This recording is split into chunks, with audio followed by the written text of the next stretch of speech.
It started with a missing person, a small-town incident, barely making the local news. Some guy named Derek Wilkins, a drifter by most accounts, went missing near an old factory outside of Scranton, Pennsylvania. Normally, I wouldn't have given it a second thought. But I worked for the Department of Public Health and Safety, a federal agency that often dealt with strange, off-the-record cases. And this wasn't the first disappearance linked to that factory. My name is Elliot Grayson. I was a field investigator, a glorified bureaucrat sent to analyze health risks in rural areas, usually factories leaking chemicals into groundwater or old mines collapsing under their own weight. But sometimes, things weren't so simple. Sometimes, a case would come across my desk with classified written all over it, and I knew I was in for something different. Wilkins had last been seen near Harper Industries, an old industrial plant that had shut down 20 years ago but still had security patrolling its perimeter. The factory was abandoned, yet it had an active security force. That alone was a red flag. What were they guarding? I was sent out with an official mandate to inspect the area for environmental hazards. Standard protocol. I had been briefed to observe, take notes, and not ask too many questions. But something felt off from the moment I arrived. The factory was silent, an eerie kind of quiet.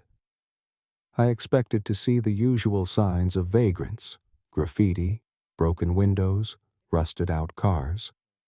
But the place was pristine. Too clean. No squatters, no looters, just an emptiness that made my skin crawl. And then there was the smell, a faint, rotting stench that lingered in the air, something biological, but off. It wasn't just decay. It was something worse. I checked the perimeter, my badge ready in case security showed up. The only problem? There was no security. The place was supposed to be monitored, but I didn't see a single guard, no cameras, no vehicles, just an old facility with something hiding inside. I pulled out my phone and snapped a few pictures of the exterior. That's when I noticed it. The fence had been cut. A wide opening, like someone, or something, had torn through it. Instinct told me to turn back, but my job wasn't about instinct. It was about answers. I stepped inside. The interior was exactly what I expected. Dust-covered equipment, rusted staircases, old machinery long forgotten. But then I saw the footprints. Bare footprints. Human, but wrong. Some of the toes were elongated, unnatural. I followed them. Down the main corridor, past the assembly line, and into the back of the plant. That's where I found the blood. Not just a few drops. A pool. It had dried, turning dark, almost black against the concrete. I pulled out my phone to take another picture, but my hand was shaking.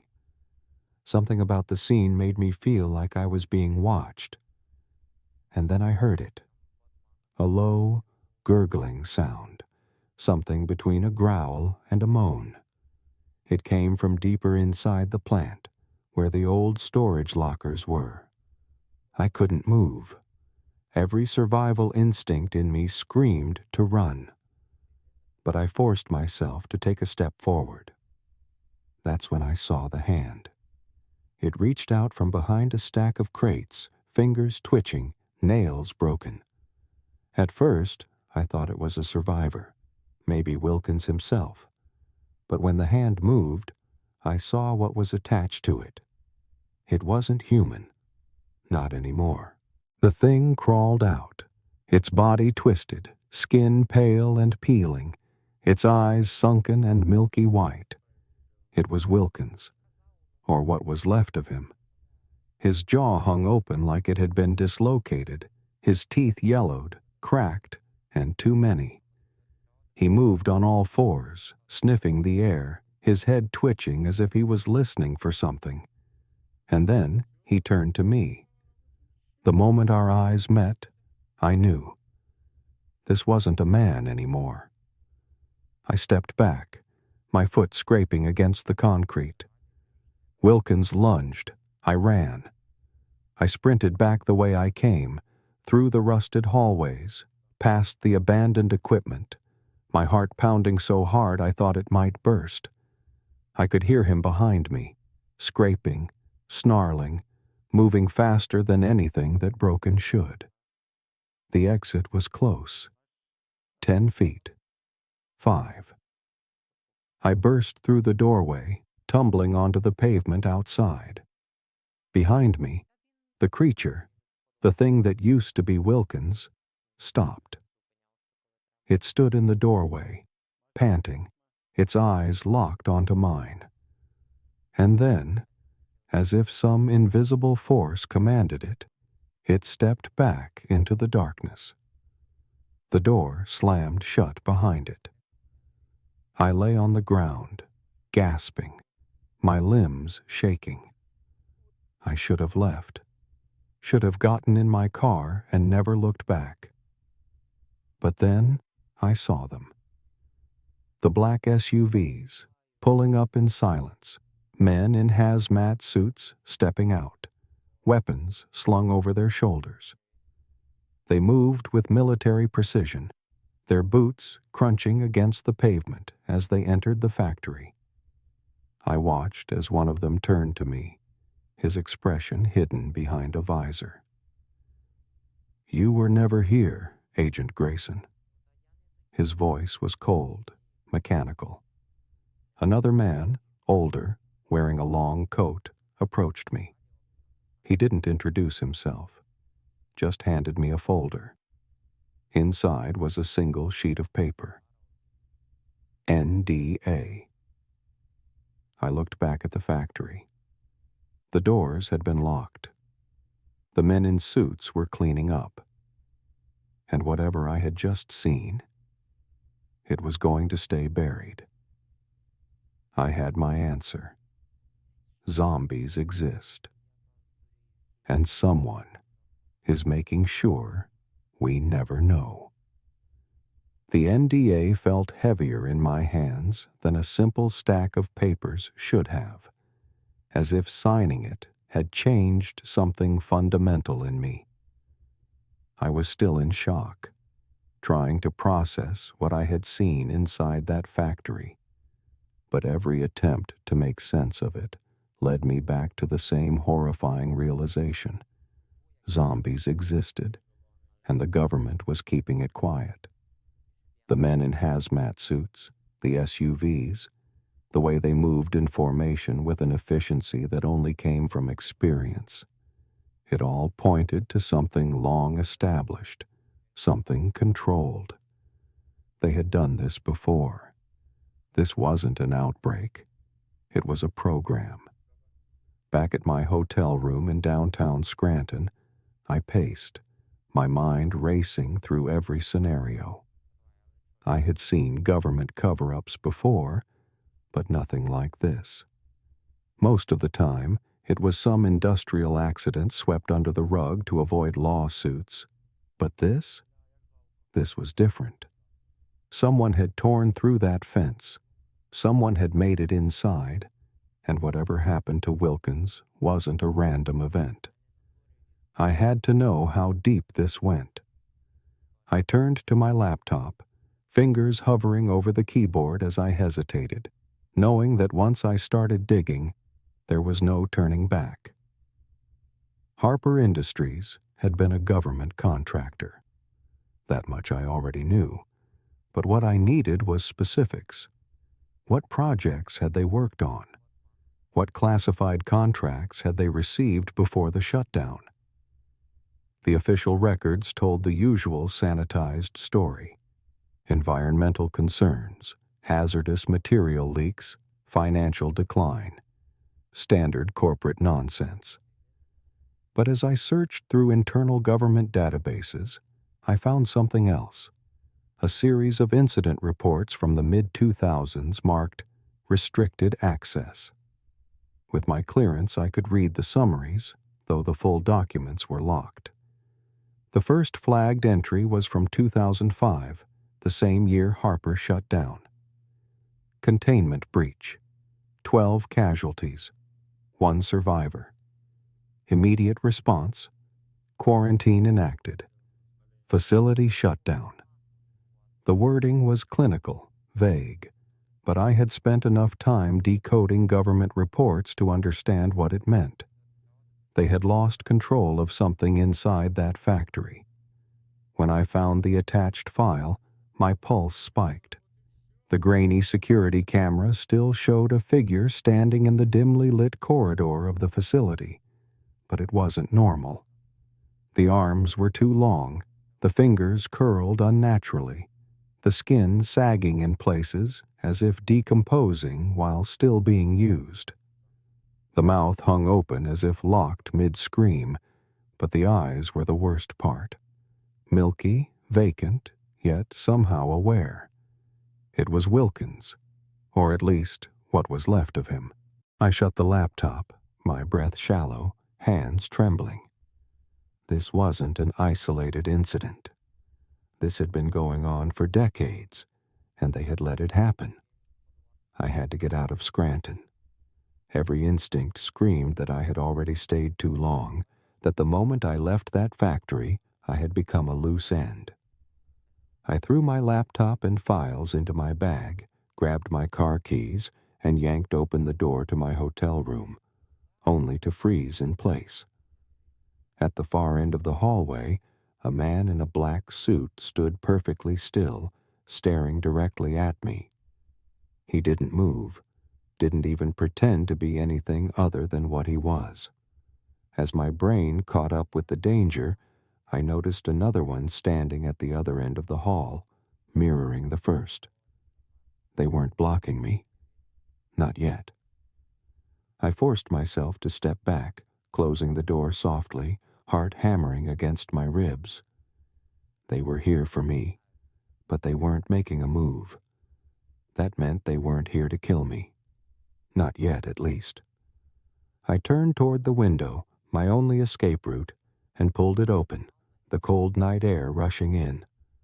The fire escape was my best shot.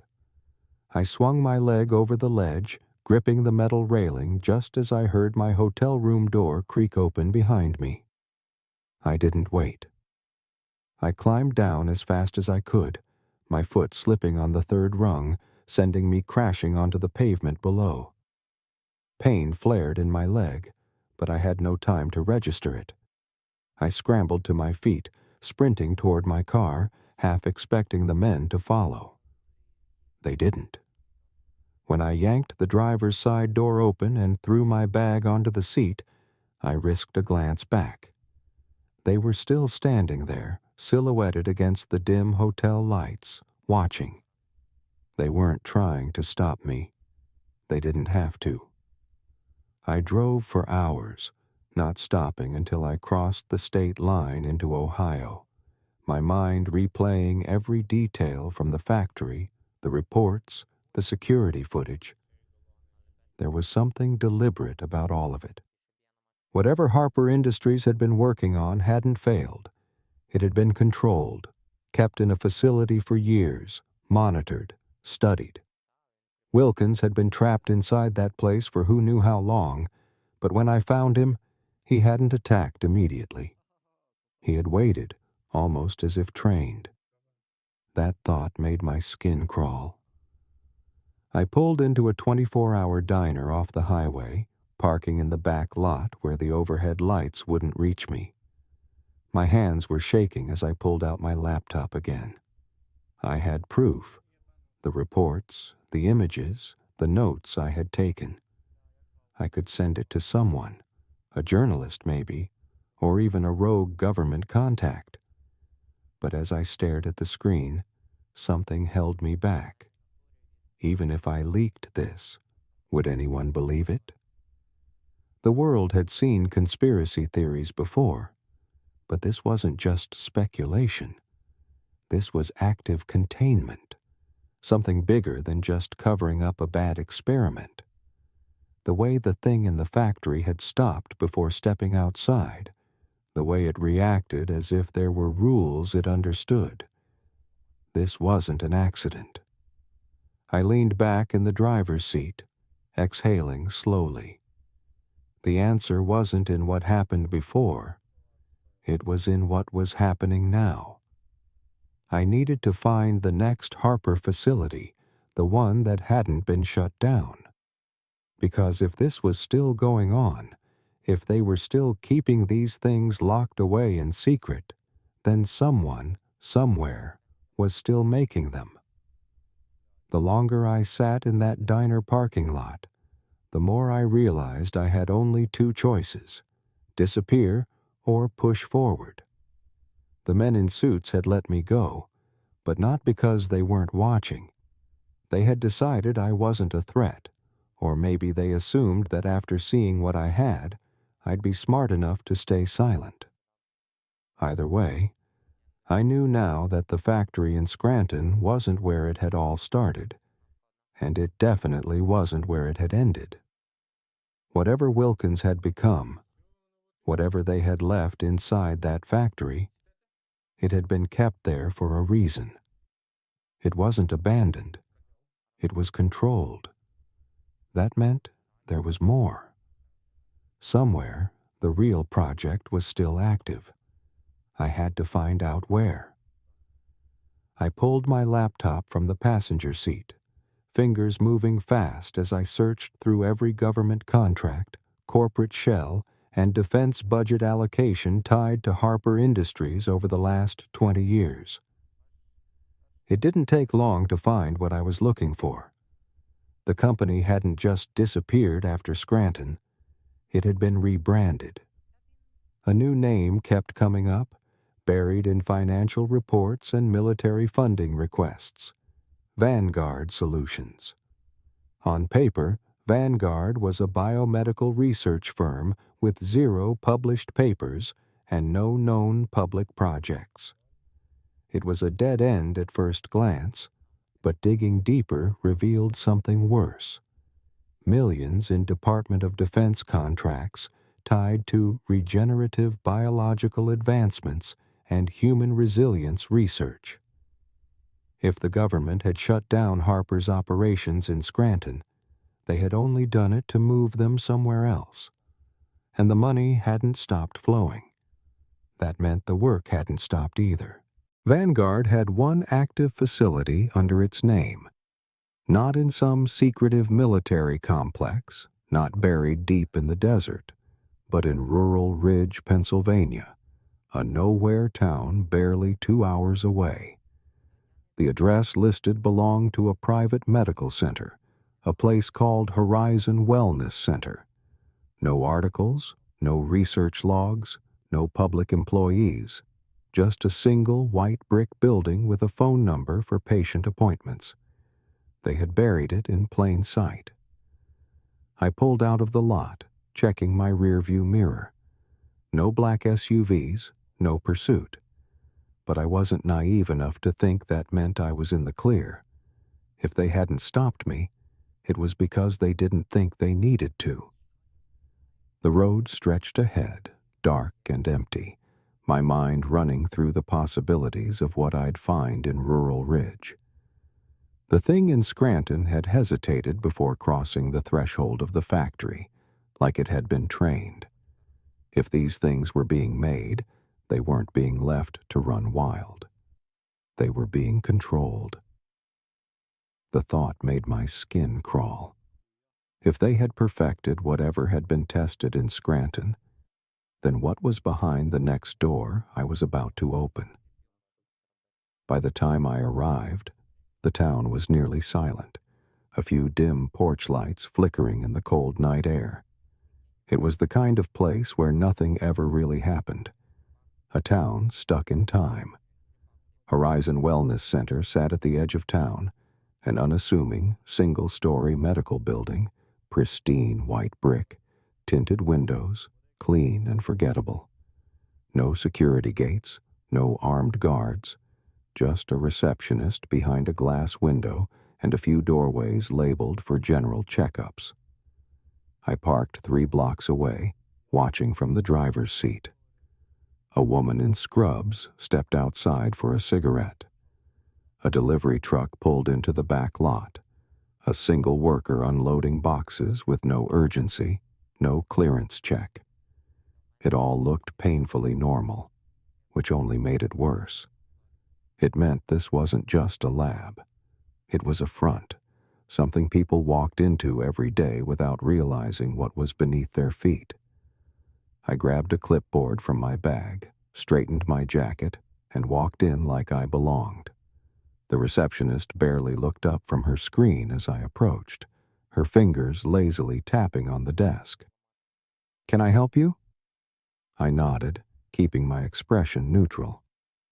"Public health inspection, routine compliance check."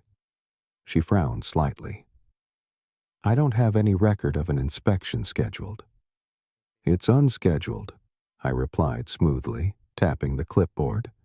"New state initiative, random selection." She hesitated, then nodded and picked up the phone. "I'll let Dr. Kellerman know."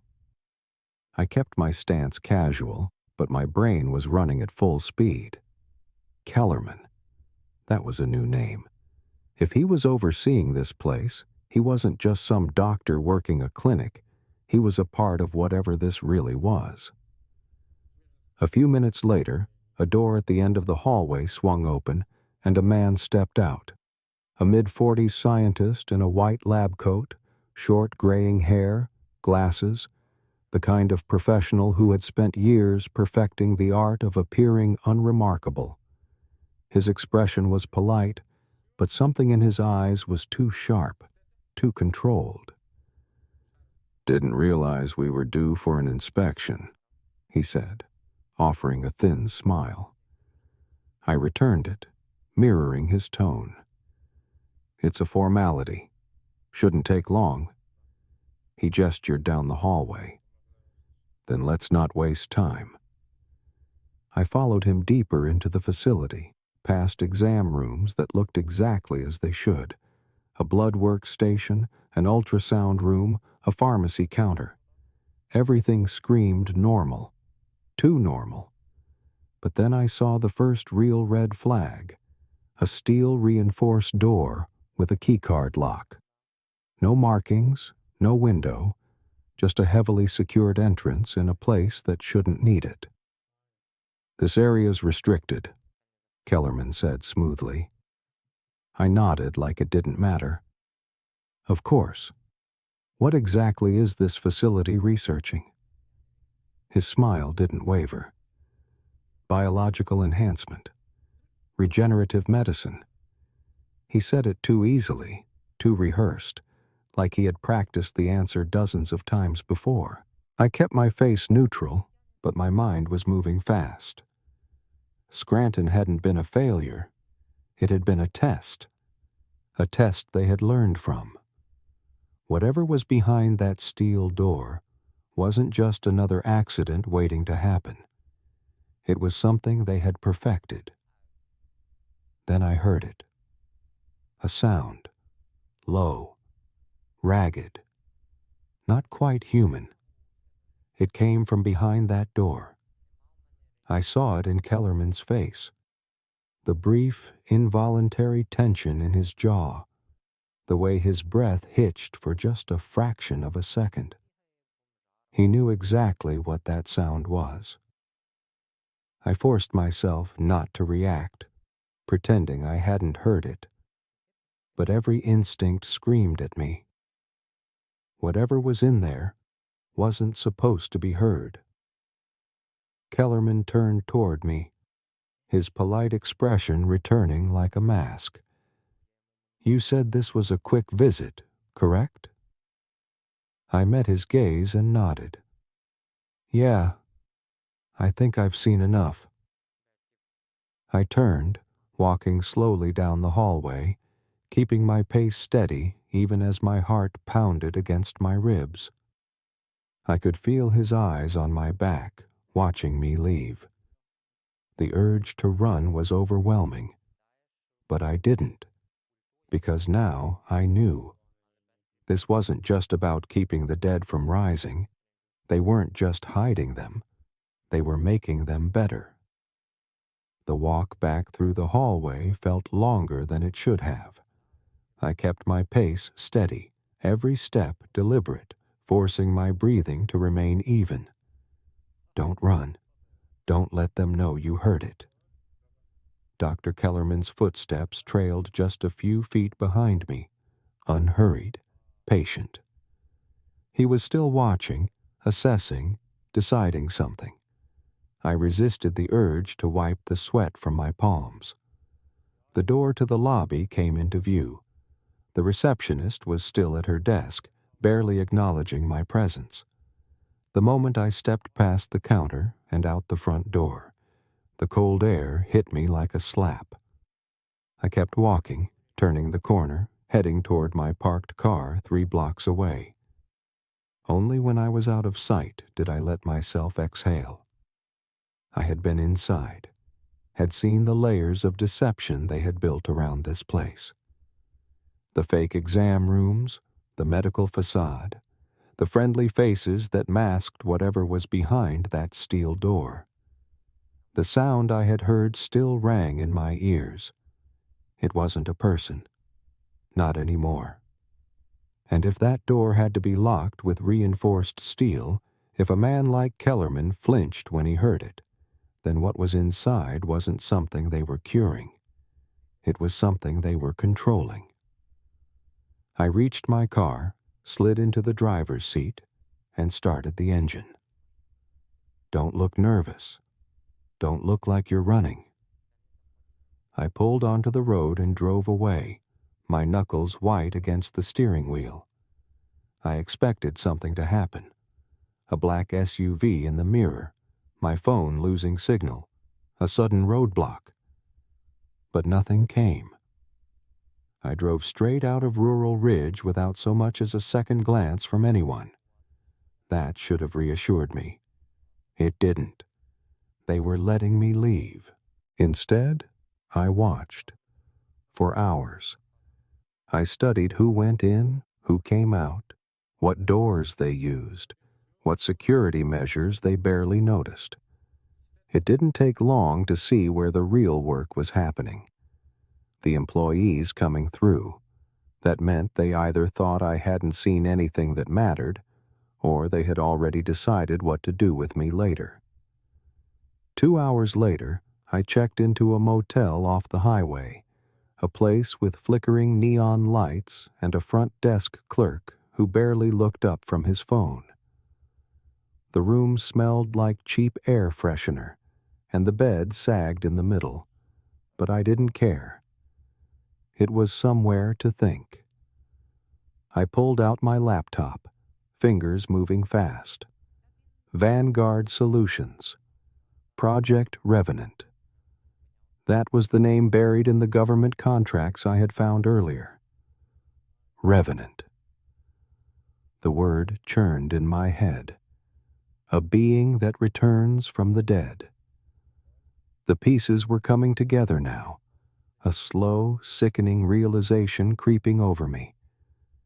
The thing in Scranton hadn't been an accident. It had been a prototype, a first attempt. Whatever I had seen behind that door at Horizon Wellness Center was the next version. I needed more. I ran a search through defense budget reports, looking for black budget programs, classified military projects that didn't officially exist. Revenant was listed under Classified Adaptive Warfare Initiatives. The words sent a chill through me. Adaptive warfare. This wasn't just an experiment. This was something meant to be used. I scrolled further. The funding for Project Revenant had increased significantly in the past year. They weren't slowing down. They were scaling up. More funding. More test sites. More facilities like the one in Rural Ridge. I clicked on a file buried in an old budget report, an allocation approval form. The recipient of the most recent transfer wasn't Vanguard Solutions. It was another front company, Sentinel Biotech. A new facility. A new location. Boulder, Colorado. I stared at the screen, feeling the weight of what I was seeing.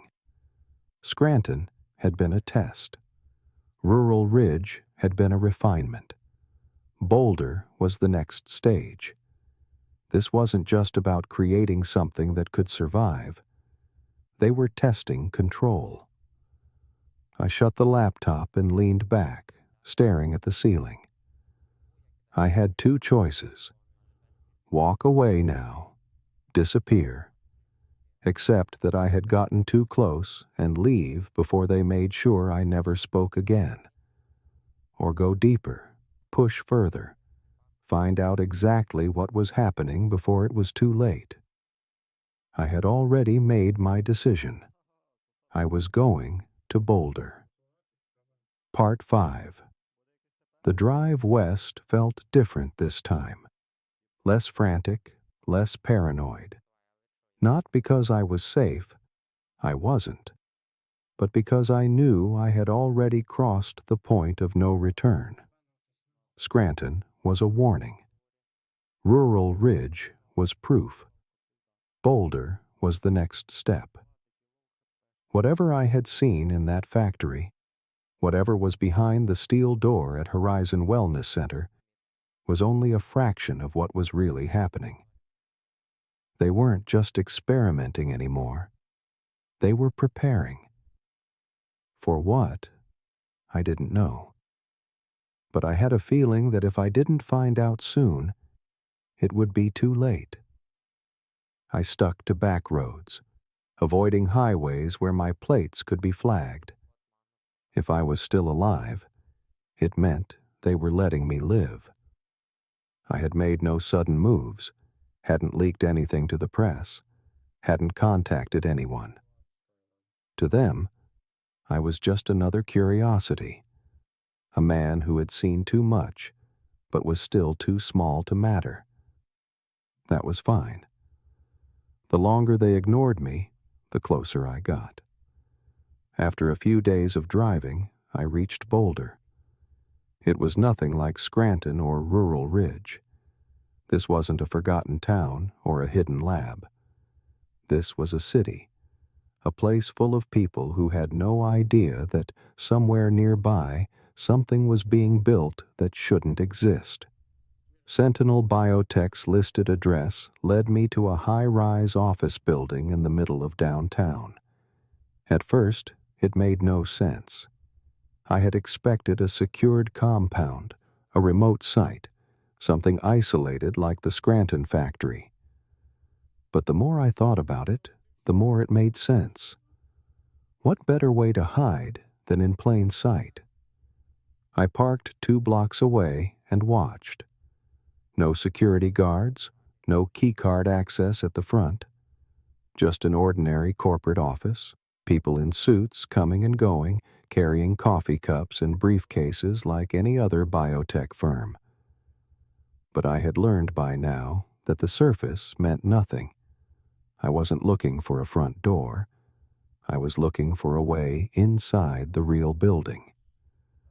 At first, I considered walking in with the same tactic I had used in Rural Ridge. Clipboard, fake credentials, government inspection. But this wasn't a small-town clinic with an overworked receptionist. This was a major corporate headquarters. Any real inspection would be scheduled months in advance, and they'd see through me in seconds. I needed a different approach. Instead, I watched. For hours. I studied who went in, who came out, what doors they used, what security measures they barely noticed. It didn't take long to see where the real work was happening.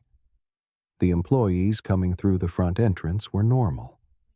The ones using the side door in the alley weren't. They were transporting something. Large, unmarked containers wheeled out of the basement level, loaded into black vans with no company logo. The men handling them weren't scientists. They moved like military, precise, controlled, too disciplined for a corporate job. That was my way in. I watched for 2 more days, waiting for a pattern, waiting for an opportunity. Every night, the same thing happened. A delivery truck arrived through the back lot, unloaded supplies into the lower levels, and left within 30 minutes.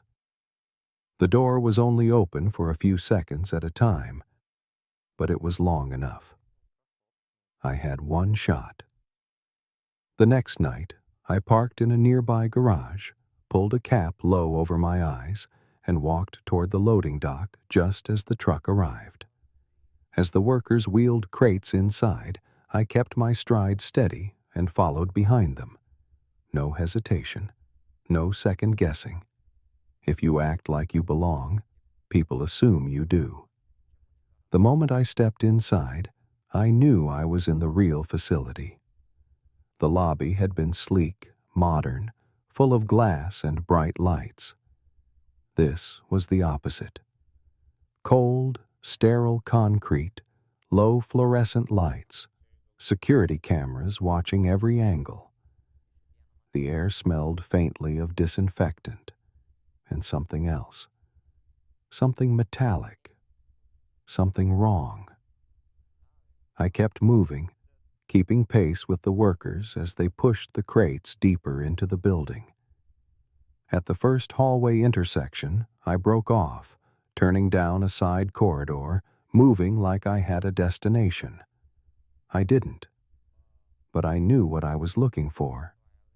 Then I saw it. Another steel-reinforced door, identical to the one in Rural Ridge. No labels, no windows, just a keycard lock and a small biometric scanner. This was it. This was where they kept them. I pressed myself into the shadows as footsteps echoed from the hallway. 2 men in black tactical gear walked past, heavily armed. They weren't patrolling an office. They were guarding something.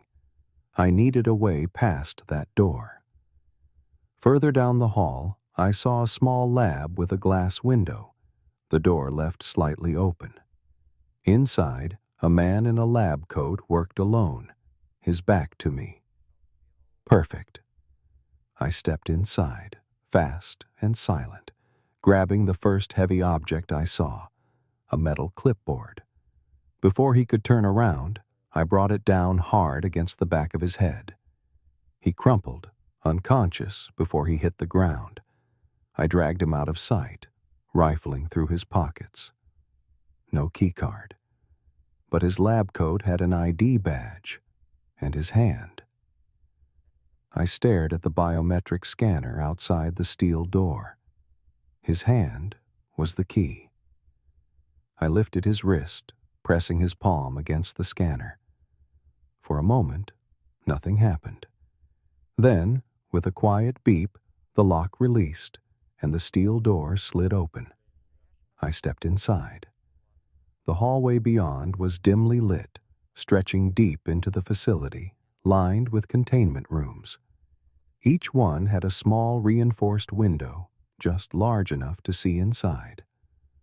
I forced myself to keep walking, my pulse hammering in my ears. The first room was empty. The second held medical equipment, heart monitors and IV drips, things meant for intensive care. But the third... I stopped. Something moved inside. I took a slow step forward, looking through the window. A man sat strapped to a chair in the center of the room. At least, he had been a man once. His skin was pale, waxy, his veins dark against the surface, as if the blood inside him had thickened into something else. His eyes, milky, white, aware. He was awake, watching. A tube was inserted into his arm, connected to a machine that beeped steadily, monitoring his vitals. He was alive. Not decaying, not mindless, not like Wilkins. This wasn't just an experiment. This was a success. And then his lips curled into a smile. The breath in my chest turned to ice. He wasn't just looking at me.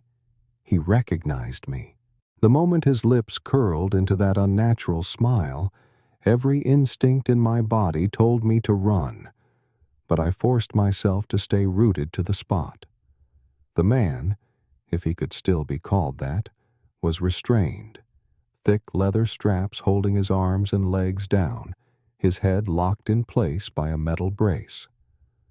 The machine beside him continued its steady beeping, displaying vitals that were impossibly stable, heart rate and oxygen levels reading like those of a healthy man in his prime. But this wasn't a healthy man. His skin was too smooth, too pale, stretched over his bones like wax. His veins, thick and dark, pulsed beneath the surface, sluggish but full. His eyes, milky white but focused, locked onto mine, tracking me even when I shifted slightly in place. There was nothing vacant about his stare. He wasn't like Wilkins. Wilkins had been feral, broken, something left behind in a rusted factory to rot in isolation. This man, this thing, was completely aware. I took a slow step back, my breath coming in shallow, controlled drags as I forced myself to look away from his face and take in the rest of the room. Medical equipment lined the walls, IV drips, oxygen tanks, diagnostic screens flickering with incomprehensible data. This wasn't just a holding cell. It was a testing chamber. Whatever had been done to him, it hadn't been finished yet. I scanned the monitors again, looking for anything that might tell me what I was seeing, but the data meant nothing to me. One screen flashed red with the word response rate stabilized. Another displayed cellular regeneration at 98%. A third simply read Sentinel Prototype 3. My stomach turned. Prototype 3. That meant there had been two others. And if they had reached number 3, it meant the first two had failed, had been discarded, had been replaced. I took another step toward the door, but the man's smile widened, his lips parting slightly, revealing teeth that were too perfect, too new. I had seen enough. I turned, moving quickly but carefully, retracing my steps back toward the exit. The hallway remained silent, the fluorescent lights above humming in an eerie rhythm, casting a sterile glow over the containment doors. My heartbeat hammered in my ears, but I kept my pace steady, forcing myself to breathe, forcing myself to stay unnoticed.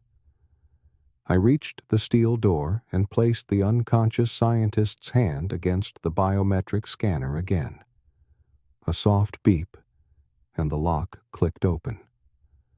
I stepped out and closed the door behind me, pausing just long enough to glance at the lab where I had left the man slumped on the floor. He hadn't moved. Keeping my head down, I moved through the facility the same way I had entered, as if I belonged. The loading dock was still active, workers unloading another batch of unmarked crates, men in tactical gear watching from a distance, uninterested in anyone who didn't pose an immediate problem. I reached the exit, stepping out into the cold night air, my lungs aching as I finally let myself exhale. No alarms, no shouting, no sudden rush of guards pinning me to the ground. Either they still hadn't noticed my presence, or they didn't think I was worth stopping. I walked toward my car at a steady pace, resisting the urge to run, resisting the paranoia crawling up my spine. I had made it out. But the moment I closed the car door behind me, I realized I was gripping the steering wheel too hard, my hands shaking, my breath coming too fast. I had seen something I wasn't supposed to see. Scranton had been a test. Rural Ridge had been an improvement. But Boulder was something different. This wasn't just about making something that could survive. It was about making something that could be controlled. I took a deep breath, forcing myself to think clearly.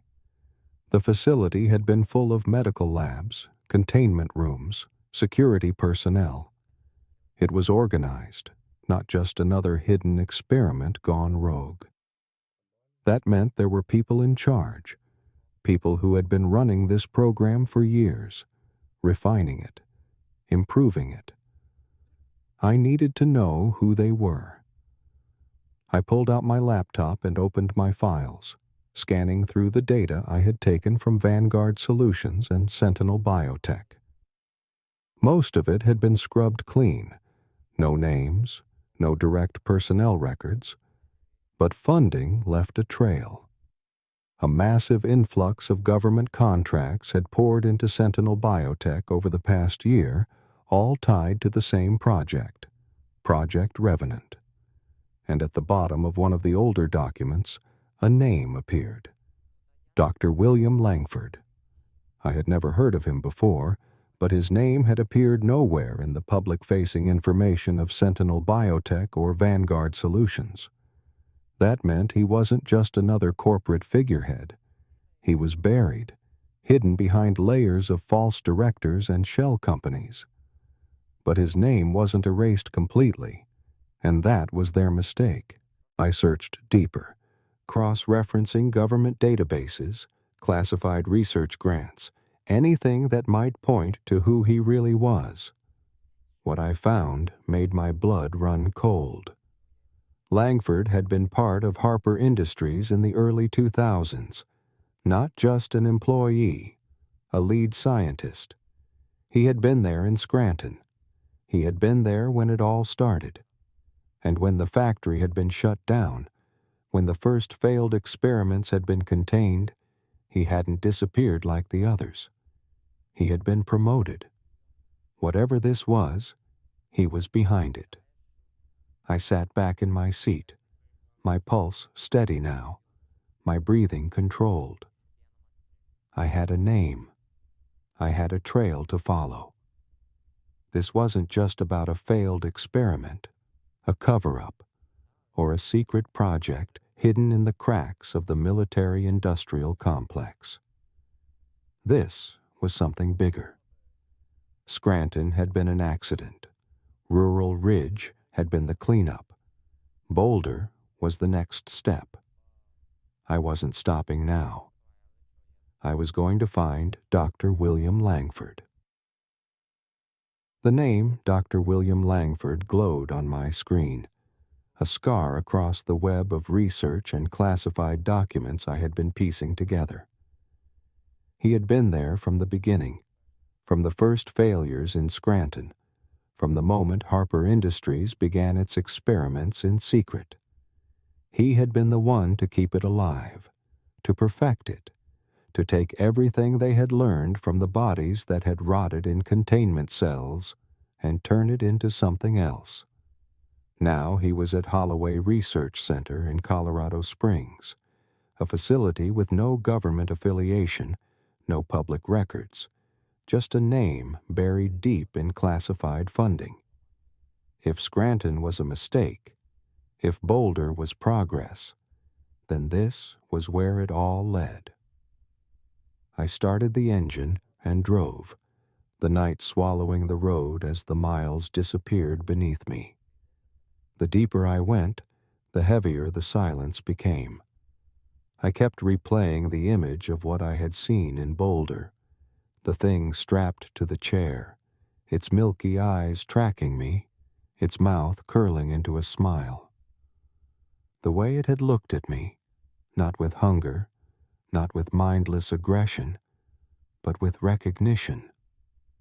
Had I seen it before? No. Impossible, wasn't it? I gripped the wheel harder. There was something about this that didn't fit. Why would a subject recognize me? Holloway Research Center wasn't in the city itself.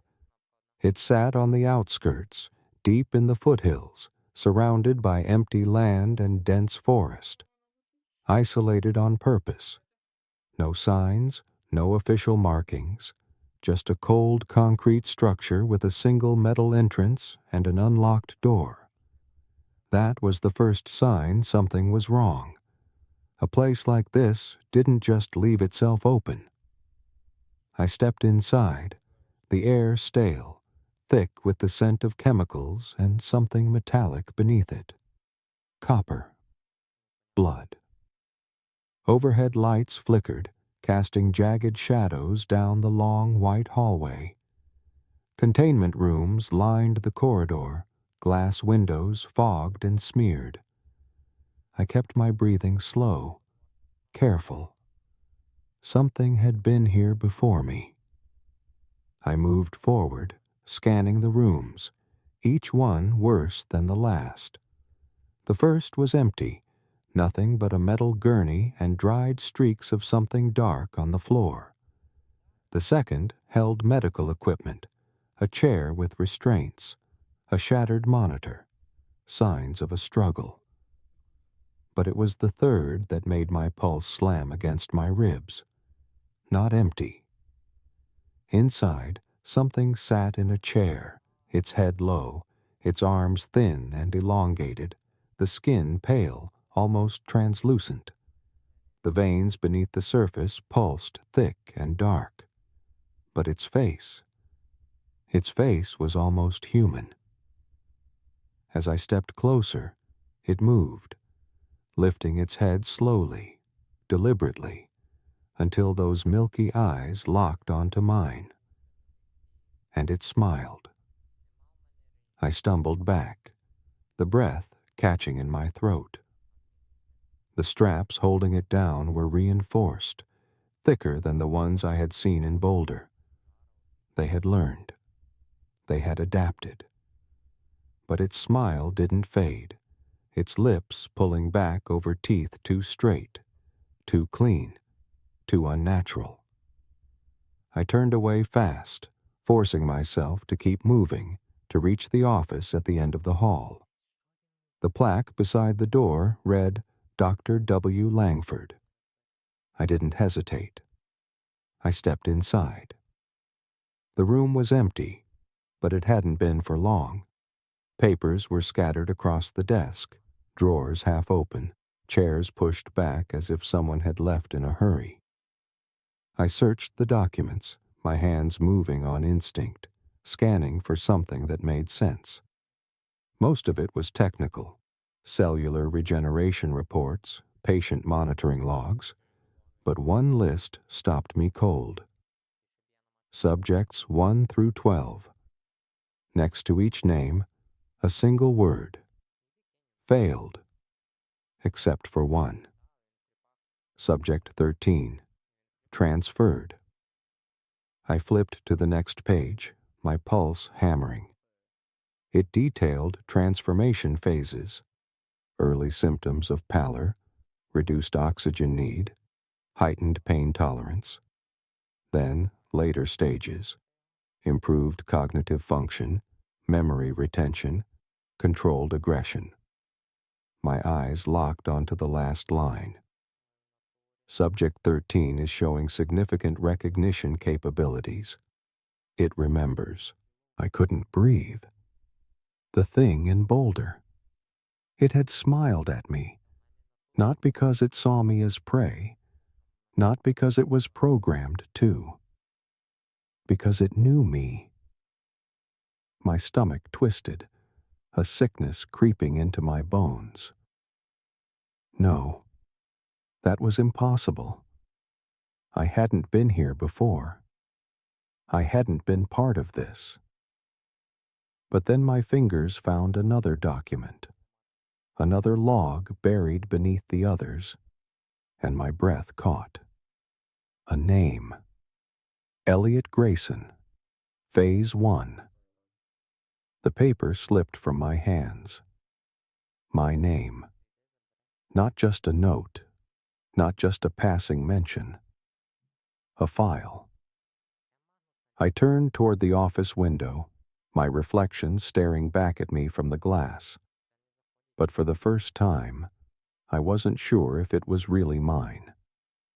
Then, from the hallway, I heard the sound of a lock releasing. A containment door was opening. Not just any door. The one I had passed. And I wasn't alone anymore. The sound of the lock releasing sent a spike of ice through my veins, my body frozen in place as the realization set in. Something was coming. My fingers clenched into fists as I forced myself to move, turning away from the glass, away from my own reflection, away from the name Elliot Grayson. Phase 1, staring up at me from the discarded file. I didn't have time to process what it meant, didn't have time to let the horror settle in. I needed to leave, now. I moved toward the door, careful, silent, listening. The hallway was no longer quiet. Something was breathing out there. Slow, measured, thick with something wet rattling deep inside its lungs. I edged closer, just enough to peek through the crack in the door, heart hammering against my ribs. The figure that stepped into view made my breath catch. It was Subject 13. It stood loose, shoulders relaxed, arms hanging at its sides, as if it hadn't just been strapped down moments ago. The restraints that should have held it were snapped clean, the metal buckles twisted apart as if they had been made of paper. It wasn't rushing. It wasn't moving with the frantic, jerking motions of something uncontrolled. It was calm. That was the worst part. Then it turned its head, slowly, deliberately. It looked straight at me. I didn't wait to see what happened next. I turned and ran. The office had no other exits, no windows to escape through, no vents large enough to squeeze inside. I had one option. Back into the hallway, past it, past whatever was still contained behind those steel doors, and out the way I came. I reached for the handle, but before I could even pull it open, the door swung inward. It was standing right there. Up close, its features were even worse than I had thought. Not quite dead, not quite alive. The skin was pale, stretched too tightly across its skull, but there was no sign of decay, no open wounds. The milky eyes that locked onto mine weren't vacant. They were intelligent. It smiled again. Elliot. I recoiled, the sound of my name in that voice sending a jolt through me, because it wasn't just a sound. It was a memory, a tone, a familiarity that I shouldn't have recognized, but did. The thing standing in front of me knew who I was. I backed up fast, but it didn't lunge, didn't attack. It waited. You left me. The words were wrong, cracked and brittle, but I understood them. I shook my head, stepping sideways, my hand fumbling for anything. A weapon, an exit, something that could stop this. I don't know you. It tilted its head, that awful smile never faltering. You did. The words hit me harder than they should have, a wave of nausea creeping up my spine. No, that was impossible. I had never been here before. I had never been part of this. But then, why was my name in their files? It stepped closer, slow and controlled, as if it had all the time in the world. You were first. I didn't understand. Didn't want to understand. The files said Subject 13. If it was Subject 13, what had happened to the first 12? A noise cut through the air, another lock releasing. I barely had time to react before another door groaned open down the hall. Then another, and another. They had been waiting. This was never an escape. This was a release. I turned and bolted, shoving past Subject 13, feeling its fingers graze my arm, cold and dry like something that had never touched warmth before. I didn't look back. Didn't listen to whatever it was saying. Didn't let my mind dwell on the way my name had come so easily from its lips. The hallway wasn't empty anymore. Figures stepped into the flickering light, slow at first, then faster. Some were more decayed than others. Some had smooth skin, too perfect, too untouched. Some still wore what had once been hospital gowns, their bodies riddled with surgical scars, stitch marks, remnants of procedures meant to make them into something else, something better. I ran. The exit wasn't far, just past the row of containment doors, past whatever had been held here for God knows how long. I could hear them behind me, the sound of bare feet slapping against tile, breath rattling through ruined lungs. I hit the steel door, shoving my weight into it. It slammed open, crashing into the wall, and I stumbled outside, my feet slipping against the gravel. The cold air hit me hard. I was out. I sprinted toward my car, yanking the door open and throwing myself inside. My hands were shaking so badly I could barely jam the key into the ignition. I turned it once. Nothing. Again. The engine roared to life. I looked up just in time to see them stepping out of the building. Not running. Walking. One by one, moving toward me. Some were still smiling. I slammed the gas, tires screeching as I tore out of the lot, gravel spraying behind me. I drove fast, too fast, heart hammering, breath coming too quick, not daring to check the rearview mirror. I knew what I'd see. This wasn't just an experiment. This was a beginning. I had spent weeks chasing the truth, trying to understand what had started in Scranton, what had continued in Boulder, what had led me to Holloway Research Center.